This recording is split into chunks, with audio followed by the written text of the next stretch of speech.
நண்பர்கள் அனைவருக்கும் வணக்கம். நான் உங்கள் அட்வொகேட் கோபிநாத். இன்னைக்கு லீகல் நோட்டீஸ்லாம் என்ன நம்ம பார்ப்போம். லீகல் நோட்டீஸ் என்பது ஒரு அட்வொகேட் மூலிமா இருந்து வர ஒரு சட்ட அறிவிப்பு. நமக்கு ஒரு லீகல் நோட்டீஸ் வருதுன்னா அது நம்ம வாங்கி என்ன நம்ம படித்து பார்க்கணும். சிலர் அதை வாங்காமல் விட்டுறீங்க. அது வாங்காமல் இருந்தாலும் நமக்கு அது பிரச்சனை தான். ஸோ ஒரு லீகல் நோட்டீஸ் வருது, ஒரு அட்வொகேட் மூலிமா இருந்து வருதுன்னா அதை நம்ம ஃபஸ்ட்டு வாங்கி என்ன நம்ம தெரிஞ்சுக்கணும். நம்மளுடைய எதிரிகளோ இல்லை நமக்கு ஆப்போசிட் பார்ட்டி நமக்கு ஒரு நோட்டீஸ் அனுப்பியிருப்பாங்க அட்வொகேட் மூலிமா இருந்து. அது சொத்து பிரச்சனைகளாக இருக்கலாம், இல்லை குடும்ப பிரச்சனைகளாக இருக்கலாம், இல்லை மணி பிரச்சனைகளாக இருக்கலாம். இந்த மாதிரி விஷயத்துக்கு ஒரு அட்வொகேட் மூலிமா தான் நமக்கு ஒரு நோட்டீஸ் வரும். அது நம்ம என்னன்னு படித்து பார்த்தா மட்டும்தான் நமக்கு அது தெரியும்.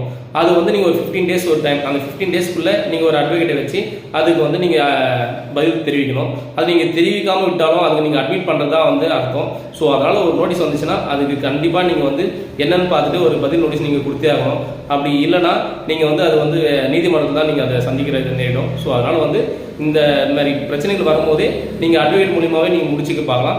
இல்லை இதை நான் அப்படி விட்டீங்கன்னா அவங்க கோர்ட்டில் கண்டிப்பாக தாக்கல் செய்வாங்க. ஒரு வழக்காக இது நடக்கும். நன்றி, வணக்கம்.